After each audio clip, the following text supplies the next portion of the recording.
Guys, I'll explain in a minute. Just come with me. I've got to show you something.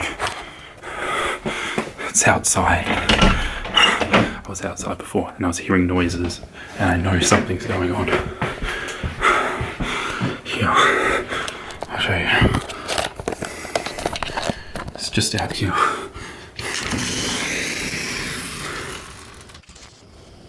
It's a full moon. I know something weird is going on.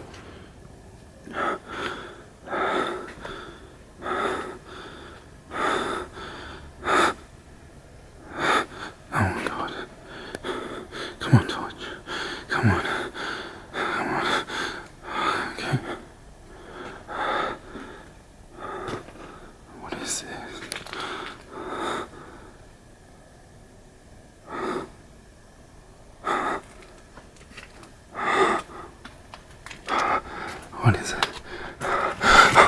Oh my god.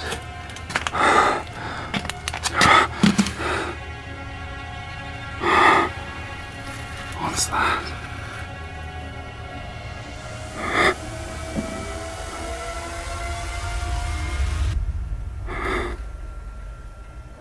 Oh my god. I must touch my pumpkin flesh. No.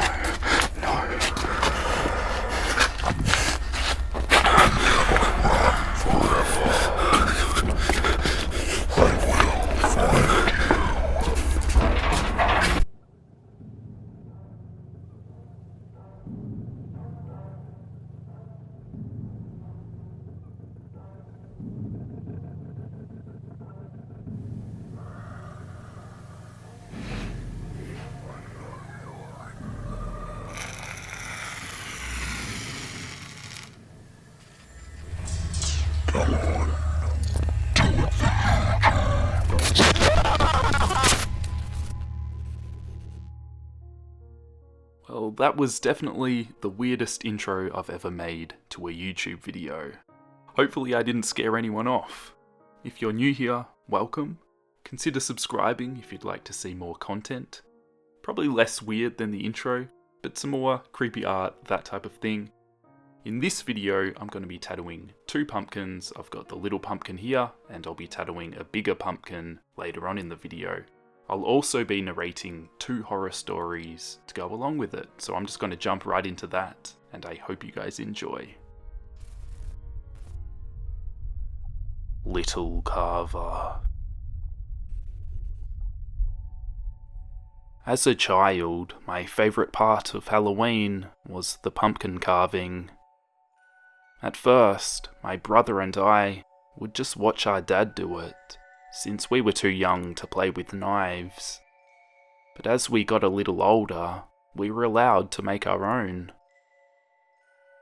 I was much better at it than my brother, but he didn't seem to mind. He wasn't into the artistry of it as much as I was. I loved it so much that our dad would take me back to the pumpkin fields every few days so I could continue creating my masterpieces. Everyone loved my pumpkins. The neighbours would always say how talented I was to craft such expressive faces. My dad started calling me his little carver. I even started carving pumpkins for people in the neighbourhood.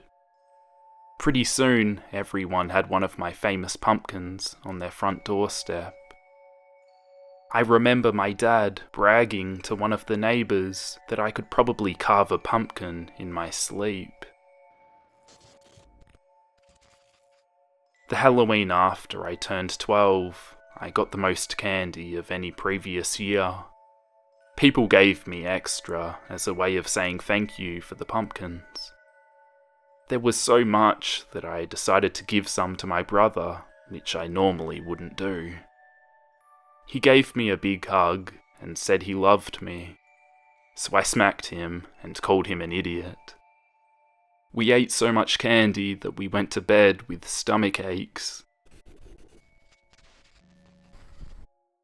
That night, I had a dream that I went to the pumpkin fields alone. It was dark, and all I could see In every direction were pumpkins of all shapes and sizes. I strolled the rows, searching for the perfect one. A voice from behind me said, "Pick me." So I turned around to see a huge, magnificent pumpkin. It was almost as big as I was, and looked ripe for the carving. A knife appeared in my hand, and I went to work, stabbing and slicing as inspiration took over. When I was finished, it was the greatest creation of my young life. Brimming with pride, I took a step back and admired my achievement with a satisfied smile. The next morning, they rushed my brother to the hospital, but it was too late. A normal Halloween night. Before I start, I'll tell you some backstory. Me and my friends would go out every Halloween night when I was young. We collected candy and had a good time, like every other kid. But I'm 11 now, and I've stopped collecting candy on Halloween. Let me tell you why. When I was 10 years old, me and my friends got dressed up. We had heard that there was a serial killer on the loose, but we didn't care. We couldn't let this night go to waste. We all had normal, goofy Halloween costumes. When we went to the first door, an old woman opened up. She looked in horror as her eyes widened. She began hyperventilating as she said, "Good costume." We were confused, as even we knew our Halloween costumes were terrible. She gave us some candy, and we left. Even then, I should have known something was up. But I didn't want anything to ruin this special night. We continued on towards the next house, and the door opened. A middle-aged man saw us, and his jaw widened. "Jesus, don't scare me like that," he said. We looked at each other as one of our friends said, "What do you mean?" "It's just a very good costume," he said, repeating it, whispering to himself, "Nothing more." He gave us a lot of candy. We were happy, but somehow I couldn't shake the feeling of dread off me.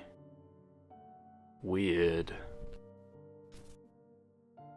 We went towards the house at the end of the street, where a crazy woman lived. We were scared as we opened the door, but we gave in as we remembered how much candy she had. "Hello?" she said.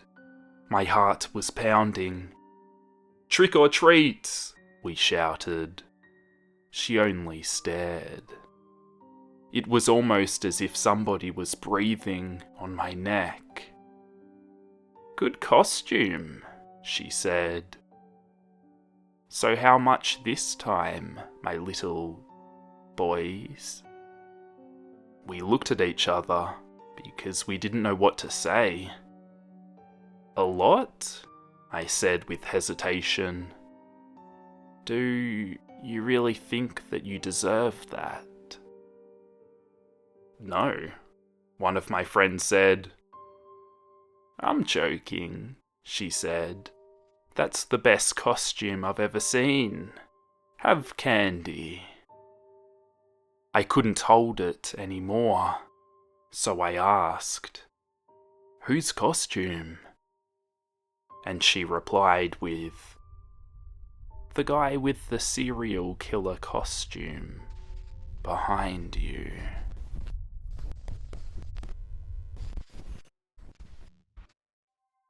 Alexa! Alexa! Wake up! Alexa! I could hear my father faintly calling out to me. I felt so cold, as if I had been dead. I was frightened and embraced myself so hard that I popped the balloon without realizing it.